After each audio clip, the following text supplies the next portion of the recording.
लड़कियों के लिए बहुत सारे लॉज आ गए हैं जिसके लिए वो अपने पॉइंट्स को लेके, अपनी बातों को लेके, अपनी ज़िंदगी को लेके स्टैंड कर सकती हैं. तो it is not that women empowerment doesn't exist, it is in the society.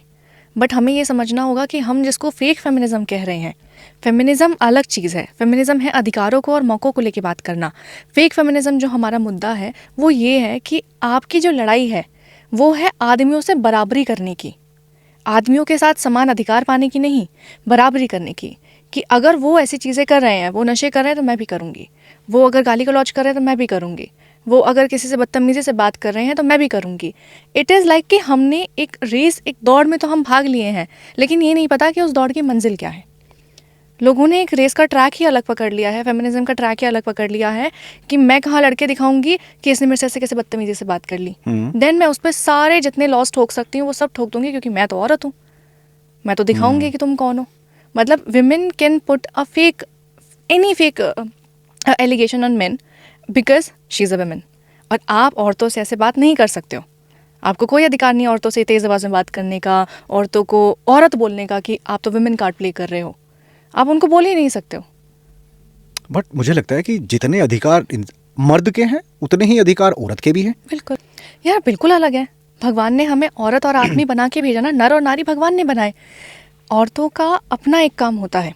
I am not saying about कि उनकी घर की जिम्मेदारी क्या है, उनकी ज़िंदगी की जिम्मेदारी क्या है. I am talking about their physical, their biological perspectives. आदमियों का अलग काम है. जननी तो औरत ही होती है, बच्चा तो वही पैदा करेगी, लेकिन बिना आदमी के तो वो भी पैदा नहीं कर सकती ना. लड़कियां ये बोलती हैं कमेंट्स में आके, और जनरली ये बोलती हैं कि औरत इतना दर्द सहती है, वो 9 महीने बच्चे को कोख में पालती है. ठीक है, बिकॉज भगवान ने तुम्हें ऐसा बना के भेजा. आदमियों को भगवान ने बायोलॉजिकली स्ट्रांग बना के भेजा है कि अगर हमें कोई भारी चीज़ उठानी है वो हम आदमियों से ही मदद मांगते हैं ना. अगर हमको हमारे से कोई बॉटल भी नहीं खुलेगी तो हम आदमियों के पास जाएंगे. अब इसमें मैं बराबरी की लड़ाई तो नहीं छेड़ सकती हूँ ना. राइट. तो ये हमारे भगवान ने हमको बना के भेजा है. लड़ाई इस चीज़ की नहीं है कि हम बराबर हैं या नहीं है. लड़ाई इस चीज़ की है कि हम अपने आप को बराबर में लाने की जिद पे हैं. परफेक्ट. ये हमने डिबेट बनाई हुई है, जबकि it was a part of discussion. सब लड़ाई पे लगे हुए हैं. ऐसा भी बोला जाता है कि आपका जो सपोर्ट है टुवर्ड्स द वुमेन वो काफ़ी बेकार है, यानी काफ़ी लो है. ऐसा क्यों है वैसे? यार वही बात है ना कि अगर मैं एक पक्ष के बारे में बात करती हूँ तो विपक्ष तो बुरा मानेगा. आप चाहे पॉलिटिकल चीज़ों के बारे में बात करें, चाहे आप घर के बारे में बात करें, पापा की बात मानोगे तो मम्मी बुरा मान जाएगी. मम्मी के साइड ना लो तो पापा बुरा मान जाएंगे. मैं उस बारे में बात इसलिए कर रही हूँ क्योंकि कुछ चीज़ें मुझे हर्ट हुई हैं. मैंने एक बात कही कि आप एक एग्जाम्पल लीजिए कि 10 लड़कियाँ हैं, उनसे आप पूछिए कि आपको पैसा चाहिए या प्यार चाहिए, उसमें से 9 लड़कियाँ बोलेंगी कि पैसा चाहिए. आई एम नॉट सेइंग कि 10 out of 10 women are wanting money. I am saying 9 out of 10, मतलब कि 1% गुंजाइश है. लेकिन अब अगर इस बात को लेके बहस छिड़ती हैं कि नहीं आपने तो लड़कियों को देखा ही नहीं है कमाते हुए, आपने लड़कियों को देखा ही नहीं है जिम्मेदारियाँ उठाते हुए. मैं तो बोल रही हूँ ना कि एक लड़कियाँ करती है, 10 में से एक कर रही है. I am also part of that 1% of society. मैं ये नहीं कह रही कि सब लड़कियाँ एक जैसी हैं. मैं ये कह रही हूँ कि आप भी ये मत कहो कि सारे लड़के एक जैसे हैं. राइट.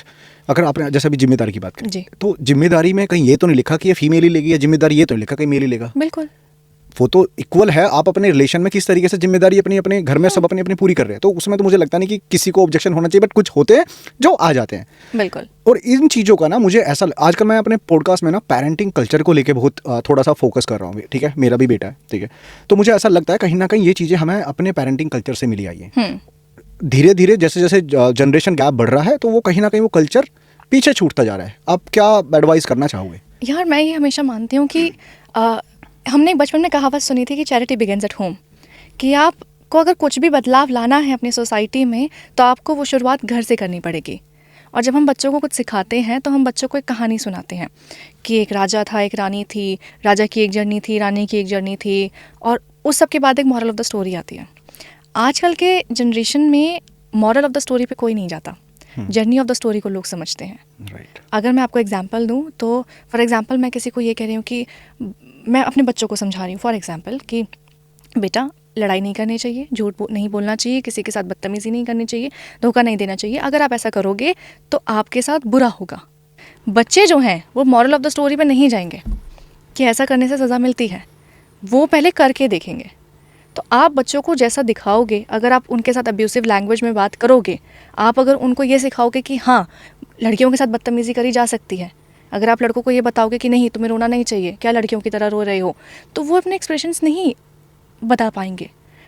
आई एम सेइंग कि जैसा आप एनवायरनमेंट रखोगे बच्चों के साथ वो वही सीखेंगे। आप बच्चों के साथ अगर गंदी चीज़ें प्रमोट करोगे, गंदी चीज़ों से मेरा मतलब ये है कि आप या तो नशे के बारे में बात कर रहे हैं, आप ड्रग्स के बारे में बात कर रहे हैं, इधर आप स्मोकिंग और ड्रिंकिंग के बारे में बात कर रहे हैं और आप उनके सामने कर रहे हो, तो हाउ कैन यू एक्सपेक्ट कि आप बच्चे को बोल रहे हो कि नहीं बेटा smoking is injurious to health and at the same time you are smoking. बच्चा तो यही कहेगा ना, if it is injurious then why are you doing this. Right. अगर ये गलत है तो आप भी मत करो। तो वही है, किसी को ज्ञान देने से पहले, किसी को कुछ समझाने से पहले आपको खुद समझना पड़ेगा कि अगर हम नहीं करेंगे तो वो भी नहीं करेंगे। तो बच्चे को जो दिखाओगे वो वही सीखेंगे। अगर हम किसी को बहुत नाजों से पालेंगे कि नहीं नहीं बच्चे मिट्टी में नहीं गिरना, मिट्टी के साथ नहीं खेलना, इस चीज़ को हाथ नहीं लगाना, देन इफ़ अगर वो like at some point of time, at some point of age वो मिट्टी के कॉन्टैक्ट में आएगा तो वो बच्चा एलर्जिक तो होगा ही ना, बिकॉज आपने उसको बचपन से दूर रखा है। ये एक बहुत छोटा सा एग्जाम्पल है। हम बच्चों को, हम लोगों को उनकी ज़िंदगी जीने ही नहीं देते हैं, हम उनको पहले ही रोक देते हैं। आप उनको गिरने तो दो, उनको ठोकर तो खाने दो, तभी तो वो सीखेंगे। आप अपने एक्सपीरियंसेस उन्हें बता सकते हो, बट यू कांट आप उनको रोक नहीं सकते अपनी ज़िंदगी के एक्सपीरियंस लेने से। And it is not only about a children, about a child, it is also about relationships. अगर हम अपनी मम्मियों से ये सीखते आए हैं कि आप एक बार शांत हो जाओ, हमने मम्मी को यही देखा है कि जब पापा बात करते हैं तो मम्मियाँ शांत रहती हैं, जब मम्मी बात करती है तो पापा सुनते हैं, वो दोनों कम्युनिकेट करते हैं अपने अपने ओपिनियंस के बारे में, अपने अपने नज़रियों के बारे में। हम वही देखते आए हैं कि एक टाइम पे एक बात करेगा, दूसरे टाइम पे दूसरा बात करेगा, दोनों एक म्यूचुअल डिसीजन पे आएंगे। बट अगर हम अपने घर में एक बहस देख रहे हैं कि ना पापा बोल पा रहे हैं ना मम्मी बोल पा रही है, कोई बात मतलब एक कंक्लूजन ही नहीं आ रहा है उस डिस्कशन का, तो हम भी तो आगे जाके वही करेंगे ना, हम भी तो बहस में ही पड़ेंगे, हम कम्युनिकेशन पे जाएंगे ही नहीं। आप एक चीज़ और नोटिस करो कि आज की डेट में ना, जैसे अभी आप बात कर रहे थे वुमेन्स के लॉस के बारे में जी, आज की, मैं ऑफ कोर्स जो हमारा देश का कानून है मैं उन पे पॉइंट आउट तो नहीं करूँगा, बट समटाइम्स क्योंकि हम कोई होते भी नहीं है पॉइंट आउट करने वाले, बट अच्छा क्या है गलत क्या है वो डिपेंड करता है कि आपकी सिचुएशन कैसी आ रही है, उस समय पे ही आपको पता लगता है भाई ये चीज़ अच्छी थी मेरे लिए, ये चीज़ बेकार। बट कहीं ना कहीं ये मैं क्यों बोल रहा हूँ, ये मैं इसलिए बोल रहा हूँ, अगर आप वुमेन्स ने जो कंप्लेंट करी है, ठीक है, मर्दों के ऊपर, ठीक है, उसका रेट बहुत हाई है, मेंस का उतना नहीं है। It is a example of like जैसे डिवोर्स केस आप फाइल कर रहे हो तो वुमेन्स की तरफ से बहुत जल्दी इनिशिएटिव हुआ है, मेंस की तरफ से नहीं हुआ है। देन हम इसको क्या बोलते हैं, एडजस्टमेंट, कि मैं एडजस्टमेंट नहीं करूँगी, मैं एडजस्टमेंट नहीं करूँगा, तुम मुझे लेट आने से मना नहीं कर सकती हो, तुम मुझे अपने दोस्तों से, अपने माँ बाप से बात करने के लिए मना नहीं कर सकते हो।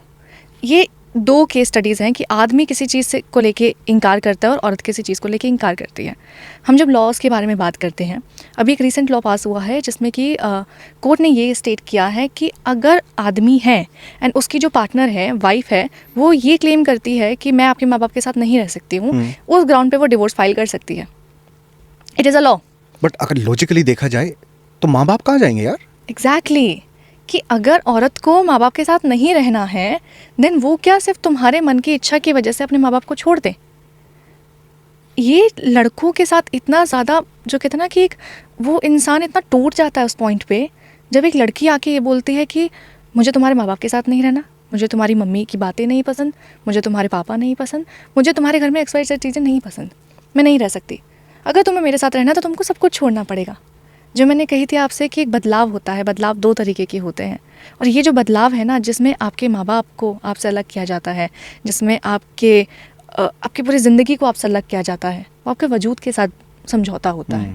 लेकिन अगर हम लड़कियों के लॉस के बारे में बात करें, अगर लड़की किसी के ऊपर केस फाइल करती है, वो डाउरी का करेगी सबसे पहले कि मेरे से तो दहेज मांगा है, मैं अपने ऊपर वो डोमेस्टिक वायलेंस का करेगी कि मेरे साथ मार पिटाई करी है, ठीक है। देन फिर आता है कि मैरिटल रेप, कि मेरे साथ शादीशुदा होने के बावजूद अननेचुरल एक्टिविटी की गई है। I am saying the point, होते हैं cases, I am not saying कि ऐसे क्राइम्स बिल्कुल नहीं होते हैं, I am not defending the person who was actually involved in the crimes.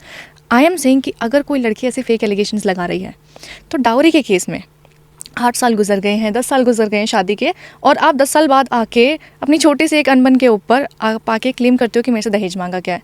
अब 10 साल से कहाँ थी मैडम? ठीक है, आप अगर डोमेस्टिक वायलेंस का क्लेम कर रहे हो, क्या डोमेस्टिक वायलेंस का आप अगर क्लेम करने के लिए जा रहे हो आपने तुरंत मेडिकल कराया? नहीं कराया। आप एक आउट ऑफ नो वेयर जाके आप पूरे खानदान का नाम लिखवाते हो कि हस्बैंड भी इन्वॉल्व है, फादर मदर भी इन्वॉल्व हैं, चाचा चाची भी इन्वॉल्व है, ताऊ ताई भी इन्वॉल्व है, बुआ मौसी फूफा फाफी सब इन्वॉल्व है। सबने उस लड़की के ऊपर अत्याचार किया है एंड लड़की जो है वो इतनी बेचारी है कि वो अगले दिन जाके कोर्ट में जाके सबके ऊपर एलिगेशंस तो लगा रही है, लेकिन वो ये नहीं कह रही है कि उसमें उसकी गलती कहाँ थी। बिकॉज मैं ये मान सकती हूँ, चलो आदमियों ने हाथ उठाया, बाप ने हाथ उठाया, माँ भी हाथ उठा देगी क्या? चलो सास बुरी होती है, हमने सीरियल्स में देखा है, क्या पूरा खानदान ही उसको मारने के लिए आ जाएगा? How is it possible? Is a life time consent of like getting physical with someone. तो मैरिटल रेप का सवाल नहीं आता है। मैरिटल रेप का सवाल आता है, मैरिटल रेप होता है, बट वो उस केस में होता है ना कि यार आपकी बिल्कुल नई नई शादी हुई है, ठीक है, आपके साथ मतलब on the beginning of marriage आपके साथ अननेचुरल चीज़ें हो रही हैं, you are not having consent. आप शादी के 5 साल बाद 10 साल बाद इतने टाइम से करते करते आप एकदम से बोल देते हो कि नाउ अब I am not taking it, it's a marital rape. और ऐसे हमारे कानून भी है, ऐसे हमारे कि कानून ठीक भी है कि अगर accepted है ये। लड़की ने बोल दिया है तो वो सच होगा।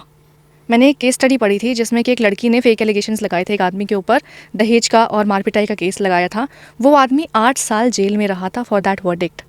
8 साल बाद वो ये प्रूफ हुआ कि वो जो था वो फेक एलिगेशन था एंड उस लड़की के ऊपर कोई सज़ा नहीं हुई, आदमी को इज्जत बाइज्जत बरी कर दिया गया। But can you return that 8 years? वो उसके लिए तो मतलब वो उसके लिए क्या ही इमेज होगी वुमेन की उसकी नज़रों में यार? क्या ही होगा? सोचो तो सारी उम्र मोहब्बत में कट गई, देखो तो एक शख्स भी मेरा नहीं हुआ। अगर हम अपनी ज़िंदगी का पूरा सार निकाल के लेके आएँ तो हम अभी किस चीज़ के पीछे भाग रहे हैं? करियर बनाना है, ये पाना है, पैसा कमाना है, घर बनाना है, प्रॉपर्टी कमानी है, हम इन चीज़ों के पीछे भागे हुए हैं। हम ये नहीं सोचते कि पीछे बैठ के घर में कोई हमारा इंतज़ार कर रहा है, हम उनके साथ सुकून से एक कप चाय भी पीने के लिए राइट। हमारे मम्मी पापा बैठे रह जाते हैं पूरा दिन पूरी रात इंतज़ार करते करते कि बच्चा आएगा, घर पे आएगा, बैठेगा, बात करेगा, खाना खाएगा, और हम बोलते नहीं नहीं हम बहुत बिजी हैं। हमारी पूरी ज़िंदगी भागते दौड़ते निकल रही है और जो हमारे अपने हैं ना, हम उसको वक्त देना मुनासिब ही नहीं समझते हैं। और आपने बात की जब डिवोर्स होता है ना, डिवोर्स में जब बच्चा अलग होता है, बच्चे की कस्टडी का एक चैप्टर आता है कि बच्चा किसके पास रहेगा। बाप के लिए भी बच्चा उतना प्यारा, माँ के लिए बच्चा उतना प्यारा, वो ना बच्चा खिंचता है, ठीक है। और डिवोर्स के टाइम पे मेरे को जो सबसे ज़्यादा चीज़ हर्ट होती है ना, वो होती है एलिमनी वाला पार्ट। कि लड़की वाले मांग करते हैं कि हमारा शादी में इतना खर्चा लगा था, 50 लाख 60 लाख 25 लाख 10 लाख जितना भी लगा था, XYZ अमाउंट, हमारा इतना खर्चा लगा था, अभी डिवोर्स हो रहा है तो हमको वो जो खर्चा है वो वापस चाहिए, ठीक है। भाई खर्चा तो आदमी का भी लगा था ना, फेमिनिज्म कि तुमको एलिमिनेट चाहिए, तुमको मेंटेनेंस चार्ज चाहिए। एक तरफ तुम लड़ाई करती हो कि हमें इंडिपेंडेंट होना है, हमको इक्वालिटी के राइट्स चाहिए, हमको एम्पावर होना है। तुम्हारी इक्वालिटी वहाँ कहाँ जाती है जब तुम लड़के वालों से एलिमिनी डिमांड करते हो, मेंटेनेंस चार्जेस डिमांड करते हो कि हमें तो प्रॉपर्टी में इतना हिस्सा चाहिए। क्यों? बच्चा पालना और खुद को पालना है। अरे खुद को पालने के लिए खुद काबिल बन जाओ ना, जॉब करो, पढ़ी लिखी हो ना।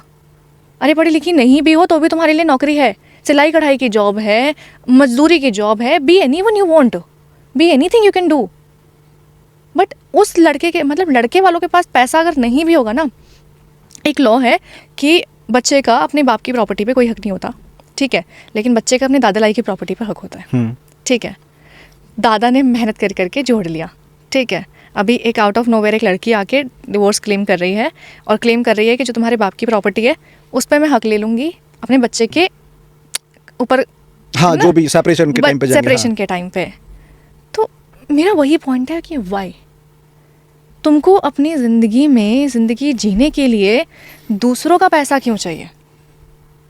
मैं औरतों के ख़िलाफ़ नहीं हूँ, मैं आज भी कहती हूँ, मैं भी एक औरत हूँ, ठीक है। मैं हमेशा एक बात कहती हूँ कि मैं मेंटालिटी के ख़िलाफ़ हूँ, मैं उनकी सोच के ख़िलाफ़ हूँ कि तुम दूसरे इंसान के ऊपर निर्भर हो। लेकिन अगर तुम्हें कोई ये बात कह दे कि तुम निर्भर हो तो तुम सब एक तरफ होके फेमिनिज्म का झंडा लहरा देते।